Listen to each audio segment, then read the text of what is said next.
The NFC North might be the best division in football, but I know which one I think is the most fun. That would be the second item on our Sunday Six. Let's dive into the wild NFC West, which saw another banger of a day highlighted by the late window game between the Seattle Seahawks and the San Francisco 49ers. Seattle hasn't been able to get past San Francisco for 3 years. It's been a lopsided rivalry for a minute at this point. Not right now. They make an emphatic statement in Santa Clara on the road. Seattle 6.5-point underdogs, and Geno Smith marches them 80 yards for the win in the final 2 minutes to get to 500, to knock the Niners down to 500. All of a sudden, the entire NFC West is within a win of each other. Arizona got to be sitting back and laughing. They took the week off and are sitting pretty at 6-4, leading the division.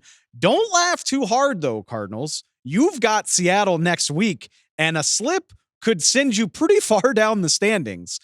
Arizona is in first place, and depending on results next week, could see themselves down in the mud for last place. That's how close everything is in this very wacky division. But man, let's circle back to just an incredibly fun game between the Seahawks and the 49ers. I'll be honest, I didn't have high expectations. San Francisco has had Seattle's number for 2 or 3 years at this point. You can typically count on them to pull away and win these games by 12, 14, 18 points. Geno Smith found a way, and that's where I wanted to start when I caught up with Greg Olson and Joe Davis about this one. Well, guys, I feel like I just watched a 12-round boxing match, to be honest with you. I mean, we saw what Geno Smith did at the end of this game, but what does it say about his resiliency that he hung in there long enough to make those plays? Because this was a difficult day at the office for a lot of this game. Well, if you tell me it's going to be a 12-round boxing match and I get to pick my quarterback, I might pick him. Yeah. I mean, the fact that he just never flinches. I mean, things all season just haven't always gone his way. Couple bad throws, couple tip balls, sacks. He's had pressure in his face all day, all season, and it just doesn't matter. He gets the ball down to go 80 yards for the win against one of the better defenses, one of the best teams in football the last 3-4 years. It's pretty remarkable. I mean, he needed to get this win for a lot of reasons, keep their playoff hopes alive. He had been 0-5. He's been hearing about that for a long time. So this one has to feel good. This is going to be a fun plane ride home for the Seattle Seahawks. Joe, at the end of the broadcast, I thought you nailed it. You described the NFC West as a mess, and that is exactly what it looks like right now. I mean, how entertaining is this going to be? This looks like it'll be one of the most fun division races in the second half of the season. Well, going into the game, it was why Seattle felt like they were still alive, even though they lost 5 of their last 6 games. They win this game, and it's wide open. I mean, you got the Cardinals there with a 1-game lead, but I don't think anybody thinks they're running away with it. Oh, I'm not sure at this point if you could bank on anybody running away with it. I think leading into today, the assumption, just because of what we know from years past, is you just assumed San Francisco was going to grab hold of the division, continue to get bodies back, McCaffrey and whatnot. But it just looks like we're living a little bit of like revisionist history here. Yeah. Like we're just living in the past where, we just assume San Francisco's going to get it right. They've got a lot of things they need to figure out, more than just getting bodies back. That will help. But the self-inflicted penalties, the turnovers, going backwards when they're in field goal range, it's just, there's a lot of things they got to fix. This is going to be a thrilling race. And thanks to this win, thanks to Geno Smith, the Seahawks are very much a part of it. Guys, this was a ton of fun. Thank you as always. All right, Dave. Thanks, Dave. I can't help but think back to what Greg and I talked about previewing this game, which is basically that it's a dangerous and difficult place to live, putting this much on Geno Smith's plate every week. But that's what the Seahawks have to do to win games. And half the time, it works out. Maybe they can develop a little bit more consistency.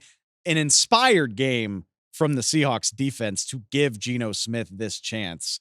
I mean, Devin Witherspoon looking like the guy who was a Rookie of the Year candidate last year, 8 tackles, 3 pass breakups, made life really difficult on Brock Purdy.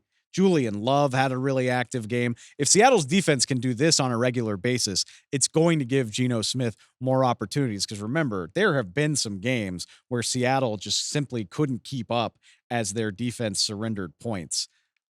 Did not look like the case in Santa Clara on Sunday, at least. But I just go back to Geno because the stats don't look particularly impressive. He didn't even throw a touchdown in this game.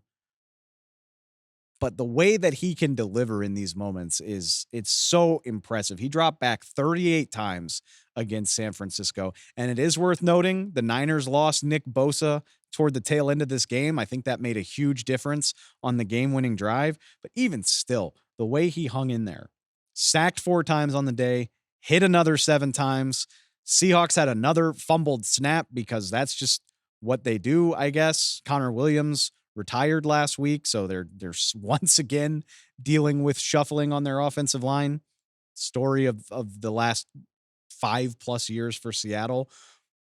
But more often than not, Geno Smith can circumvent all of that. And yeah, he is good for an interception or two because of the amount of times the Seahawks are asking him to drop back and throw.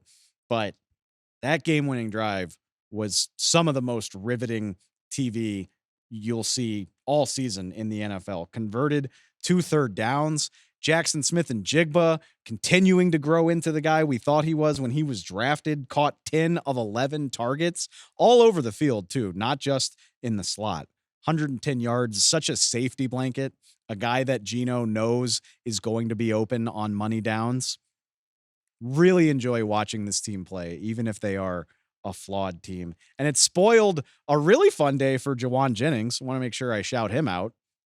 Looking like the best offensive player on a loaded San Francisco team. Picked up the slack with George Kittle sitting out of this game. 10 catches for 91 yards and a touchdown. Almost looked like he was going to drag the Niners over the finish line. Instead, it's Geno Smith. This was the NFL at its best. Like I said, using the boxing analogy from earlier, just felt like 2 fighters trading haymakers, trading rib punches for round after round, and then Geno Smith gets the knockout punch. Such a fun game, and we talked about it just now with Joe and Greg. It's going to be a hell of a fight to the finish in this division.